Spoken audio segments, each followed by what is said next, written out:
Hello children, welcome to Elite. आज का जो हमारा टॉपिक है भले ही बहुत छोटा सा टॉपिक है लेकिन एग्जामिनेशन पॉइंट ऑफ व्यू से बहुत इंपॉर्टेंट है। आज का हमारा टॉपिक है डीएनए कॉपिंग क्या होती है और उसकी इम्पोर्टेंस क्या है। Now this question is very important from examination point of view. काफ़ी बार ये क्वेश्चन पूछा गया है और आने के बहुत चांसेस होते हैं इस क्वेश्चन के।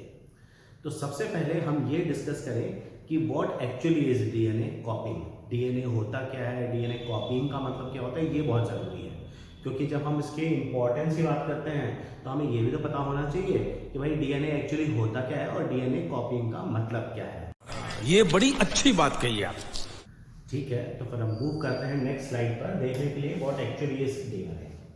देखो यहाँ पर देखो ये एक सिंपल एक सेल है ना, यूकैरियोटिक सेल है और इस यूकैरियोटिक सेल के अंदर ये है तुम्हारा nucleus. This is nucleus in the cell. इस न्यूक्लियस के अंदर जैसा तुम जानते हो बहुत सारे क्रोमोसोम्स प्रेजेंट होते हैं। Chromosomes are present in pairs in eukaryotic cells.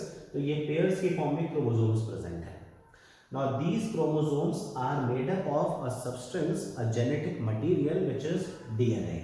तो क्रोमोसोम्स जो है उनका जेनेटिक मटेरियल जो है वो डीएनए होता है। You can say that these chromosomes are made up of this material DNA. और ये जो डीएनए है इसके कुछ स्मॉल सेक्शंस, इनको हम जीन्स कहते हैं। सो स्मॉल सेक्शन और strands of DNA are called genes. DNA का जो स्ट्रक्चर होता है ये होता है डबल हेलिकल स्ट्रक्चर। तो ये तो बात हुई कि भाई डीएनए होता कहाँ पर है, सेल में, न्यूक्लियस में क्रोमोसोम्स है और क्रोमोसोम का जेनेटिक मटेरियल है DNA. So DNA actually information contain करता है, वो सारी information which can be transferred from the parents to the offspring. ऐसी इंफॉर्मेशन जो पेरेंट्स से ऑफस्प्रिंग में ट्रांसफर हो सकती है। तो उन सारे कैरेक्टर्स की इंफॉर्मेशन जो है वो डीएनए में कोडेड फॉर्म में प्रेजेंट होती है। अब अगर हम बात करें डीएनए रेप्लिकेशन की या डीएनए कॉपिंग की, तो जरा देखते हैं कि डीएनए की कॉपिंग जो है वो कॉपिंग या रेप्लिकेशन कैसे हो रहा है। तो डीएनए का जो स्ट्रक्चर होता है इसको कहते हैं डबल हेलिकल स्ट्रक्चर। इसमें दो स्ट्रैंड्स हैं जो कि कनेक्टेड होते हैं काफ़ी सारे बॉन्ड्स के थ्रू। नाउ जब डीएनए रेप्लिकेशन होता है, डीएनए की कॉपिंग होती है, तो ये जो डीएनए का मॉलिक्यूल है ये एक तरह से दो एक जैसी कॉपीज बना लेता है। Now these two copies are transferred on to the daughter cells. ये डॉटर सेल के अंदर ट्रांसफर होनी है। मतलब इट इज लाइक दिस कि एक सिंगल ओरिजिनल डीएनए जो है ये अपनी एक और जैसी एक और कॉपी बना लेता है। तो one DNA, this original DNA divides to form two copies. इसमें दो कॉपीज हो जाती है। अब ये जो दो कॉपीज हैं, these copies are part of gametes जो कि आगे ट्रांसफर होंगी नेक्स्ट जनरेशन के अंदर। अब यहाँ पर बात हो रही है डीएनए कॉपिंग क्या होता है, ये तो हमें समझ में आया कि भाई एक जो डीएनए है वो रेप्लिकेट हो गया, उसे दो डीएनए बनानी है। नाउ ये जो डीएनए कॉपिंग हुई है इसकी इंपॉर्टेंस क्या है, why this DNA is being copied. तो डीएनए कॉपिंग के बहुत सारे इंपॉर्टेंट रीजंस होते हैं।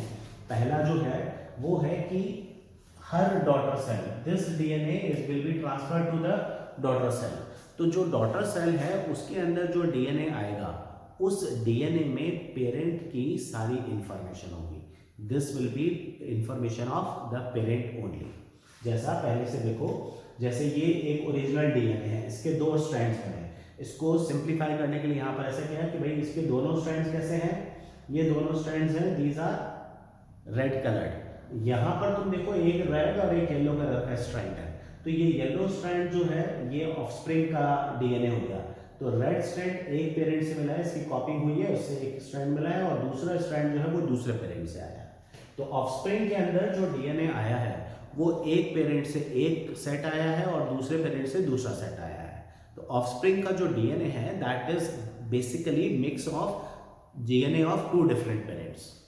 नाउ तो इसका मतलब ये है कि ऑफस्प्रिंग में जो भी डीएनए आने वाला है वो कहाँ से आ रहा है, वो दो पेरेंट से आ रहा है। तो पेरेंट से डीएनए आएगा तो पेरेंट्स के कैरेक्टर्स भी ट्रांसफर होंगे। सो इट इज लाइक कि चाइल्ड के अंदर यानी कि ऑफस्प्रिंग के अंदर जो कैरेक्टर्स आने वाले हैं they are basically because of this DNA. तो पहला जो तुम इंपॉर्टेंस दे सकते हो कि each of the daughter cell will receive equal amount of DNA after cell division and this is very important for the transfer of characters through genes. Genes के through जो कैरेक्टर ट्रांसफर हो रहे हैं ना उनके लिए ये बहुत जरूरी है। तो डीएनए कॉपिंग हो रही है, डीएनए कॉपिंग हो रही है तो जो भी करेक्टर्स डीएनए में कोडेड फॉर्म में उसकी इंफॉर्मेशन है वो सारी इंफॉर्मेशन नेक्स्ट जनरेशन में ट्रांसफर होती है। तो डीएनए कॉपिंग का मेन जो पर्पस ये कह सकते हैं कि it will help in transfer of characters in the form of genes from one generation to another. Daughter cell में इंफॉर्मेशन ट्रांसफर करने में हेल्प करता है। नाउ दिस डीएनए कॉपिंग में ऑल्सो रिजल्ट इन रिकॉम्बिनेशन। इससे रिकॉम्बिनेशन होते हैं, नए डीएनए भी प्रोड्यूस होता है। एक डीएनए का स्ट्रैंड मदर से आ रहा है, दूसरा डीएनए का स्ट्रैंड फादर से आ रहा है। एज अ रिजल्ट चाइल्ड का डीएनए का हाफ पार्ट मदर को रिजेंबल करता है, हाफ पार्ट फादर को रिजेंबल करता है। तो एज अ रिजल्ट जो चाइल्ड का डीएनए है, ऑफस्प्रिंग का जो डीएनए है, it is recombination of two different DNAs. तो इसका क्या फायदा है? इसका बड़ा ये फायदा है कि इससे वेरिएशंस आते हैं, नए कैरेक्टर्स बनते हैं। नए कैरेक्टर्स आने की पॉसिबिलिटी बढ़ती है तो इवोल्यूशन होने के चांसेस ज़्यादा होते हैं। So this helps in recombination and ultimately it may lead to evolution. इससे इवोल्यूशन कॉज होगा। Finally stability of characters is again maintained through the DNA copying only. Now stability of character का मतलब जो parents के अंदर जो characters हैं उसी की इंफॉर्मेशन डीएनए से ऑफस्प्रिंग में जा रही है, तो उन कैरेक्टर्स की जो स्टेबिलिटी है वो मेंटेन रहेगी। जो पेरेंट्स में कैरेक्टर है वही कैरेक्टर जो है वो ऑफस्प्रिंग में आएंगे। हाँ, थोड़े से वेरिएशंस के साथ आ सकते हैं, पर बेसिक कैरेक्टर जो है वो वैसे ही होंगे। तो इस तरह से ये 3 इंपॉर्टेंट पॉइंट्स तो यहाँ पर दे सकते हो। Now one more thing important you should remember कि जब इंपॉर्टेंस ऑफ डीएनए कॉपिंग आता है तो इस पे 2 से 3 नंबर का क्वेश्चन बनता है। तो इन 3 पॉइंट्स को लेकर इसका एक्सप्लेनेशन दे सकते हो। अबे जल्दी बोल, कल सुबह पनवेल निकलना है। All the 3 points have been mentioned in the description of this video, so go through that description also. And one more thing, now we are also on Instagram. Instagram पे Elite A Center of Education के नाम से search करो।